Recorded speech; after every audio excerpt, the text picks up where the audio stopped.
Gimana coba bayangkan?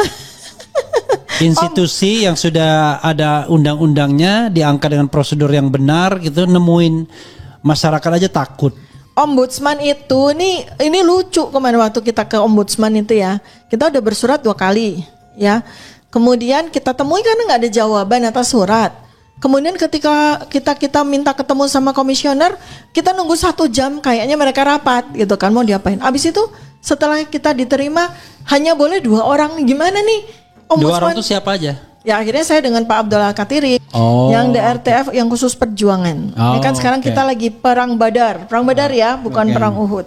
Banyak berdarah itu. Perang Badar itu menang.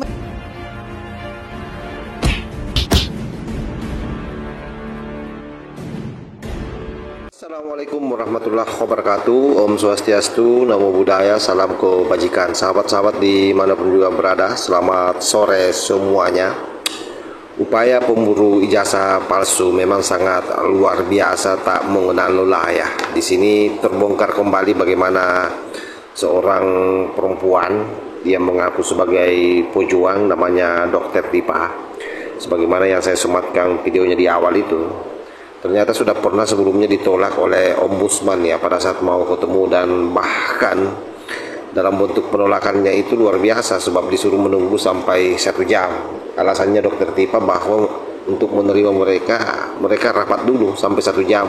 Itu pun yang diterima hanya 2 orang, yakni Dr. Tipa dan pengacaranya.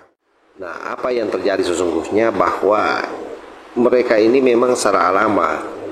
Jadi pasca dia keluar melaporkan permasalahan ini ke dunia internasional sebagaimana klaimnya selama ini, tiba-tiba saja dia kembali ke dalam negeri merengek-rengek ke lembaga. Ya tentu saya pun seandainya ada pada posisi ombudsman masih mending kau disuruh menunggu.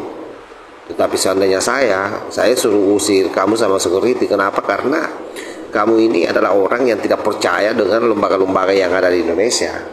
Upaya yang kamu lakukan anjan sana anjan sini dari satu lembaga ke lembaga lain seperti Ninja Hattori, itu hanya jurusmu untuk menunda-nunda sekaligus speak up ke publik seolah-olah betapa kamu ini sangat keras berjuang untuk membuktikan bahwa ijazah Jokowi itu benar-benar palsu.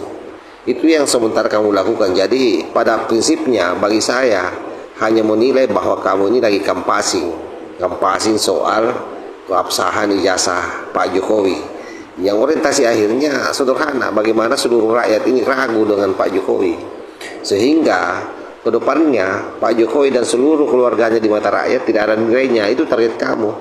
Nah, untuk lebih jelasnya ini bagaimana kita akan mendengarkan secara bersama-sama videonya. Dokumen abal-abal atau dokumen-dokumen yang sangat tidak layak untuk jadi barang bukti dari Barreskrim, asalnya dari mana nih?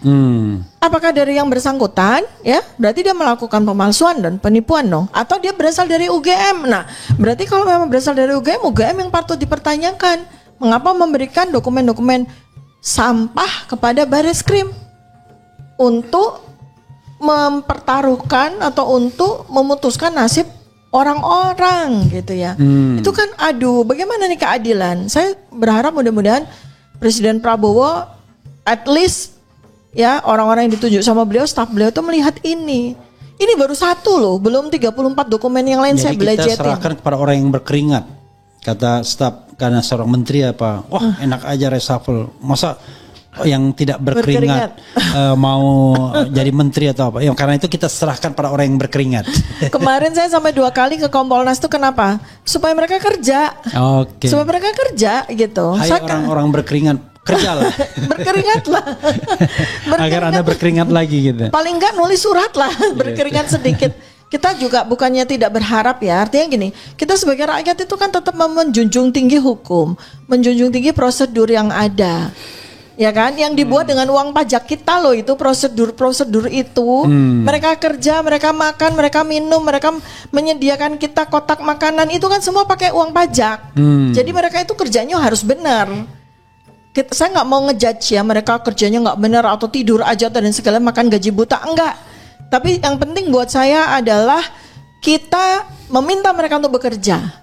Perkara pekerjaannya bagaimana terserah, ya kan? Jangan diam aja. Iya, yang penting nggak tidur, yang penting nggak gabut, yang penting mereka kerja. Ya, paling tidak pekerjaan mereka menemui kita selama berjam-jam. Saya apresiasi karena 2 kali ya. Saya 2 kali nih, saya dengan kuasa hukum, kemudian abis itu karena mereka memberikan kesempatan kepada 11 terlapor yang lain untuk ngomong juga, untuk bicara juga, itu buat saya sih apresiasi ya. Di Kompolnas. Di Kompolnas. Dan Ombudsman. Tidak semuanya ya. Ombudsman ya, ini mereka aja menemui kita aja masih rapat sejam. Oke. Dan hanya berani ditemui oleh kita berdua, nggak boleh orang banyak gitu. Buat gimana saya, coba bayangkan. Institusi yang sudah ada undang-undangnya, diangkat dengan prosedur yang benar gitu, nemuin masyarakat aja takut. Ombudsman itu ini lucu, kemarin waktu kita ke ombudsman itu ya, kita udah bersurat 2 kali ya. Kemudian kita temui karena nggak ada jawaban atas surat. Kemudian ketika kita minta ketemu sama komisioner, kita nunggu 1 jam, kayaknya mereka rapat gitu kan, mau diapain. Abis itu setelah kita diterima hanya boleh 2 orang, gimana nih? Ombudsman. 2 orang itu siapa aja? Ya akhirnya saya dengan Pak Abdul Al-Katiri, koordinator tim 01. Pak Abdul yang tadi, yang orang yang gemuk-gemuk tadi.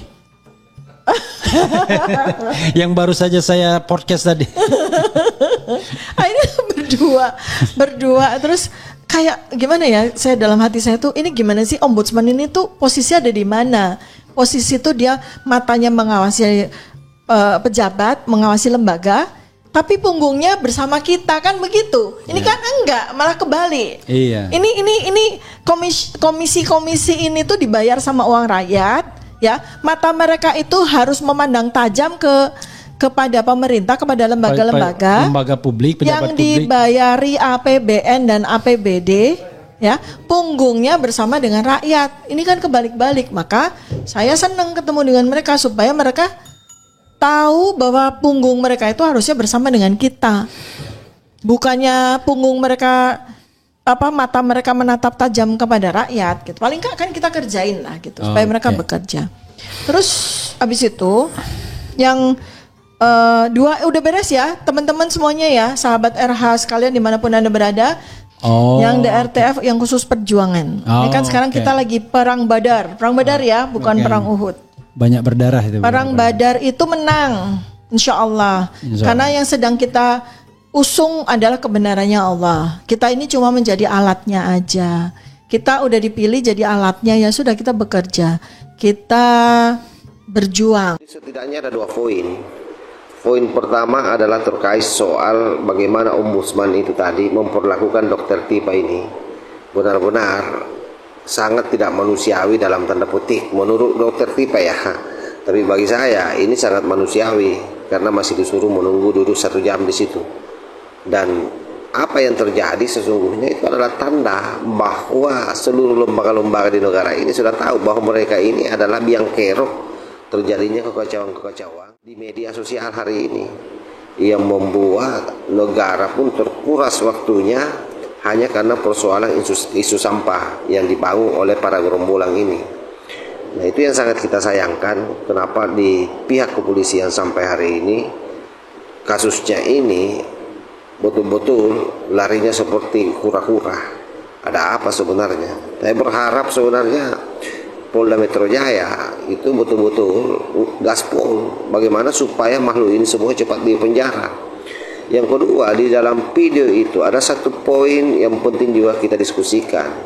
Ketika dia merasa bahwa hari ini lagi perang Badar, jadi menempatkan situasi yang ada terkait soal tuduhannya terhadap Pak Jokowi itu adalah perang Badar. Bayangkan, saya tidak tahu apakah ini hanya sekedar candaan atau memang karena ideologi orang ini semua sudah terjangkiti dengan ideologi HTI yang sebentar-sebentar jihad, yang sebentar-sebentar bicara soal perjuangan dan menggambarkan heroisme perjuangan masa lalu di zaman Rasulullah, seolah-olah ini apple to apple dengan perang Badar, sementara yang dia lakukan ini adalah penghinaan terhadap mantan Presiden Jokowi. Ketika dia bicara perang Badar, maka dia sama saja kalau menempatkan Pak Jokowi sebagai Abu Jahal. Nah, ini kan satu bentuk kekurang ajaran yang dilakukan oleh mereka ini, dan kalau tidak cepat dihentikan, ini akan terus membangun narasi-narasi seperti ini yang betul-betul mendiskreditkan orang, menghina orang, dan tentu ke depannya mereka ini akan melakukan hal yang lebih gila lagi kalau ini tidak cepat direm.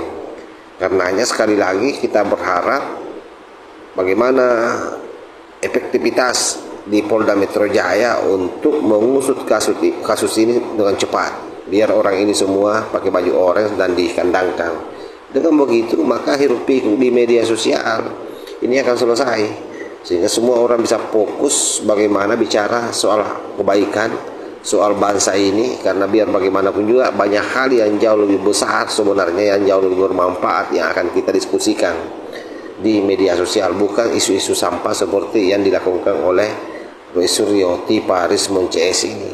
Saya kira demikian ya. Wallahu muwaffiq ila aqwamit thariq. Wassalamualaikum warahmatullahi wabarakatuh.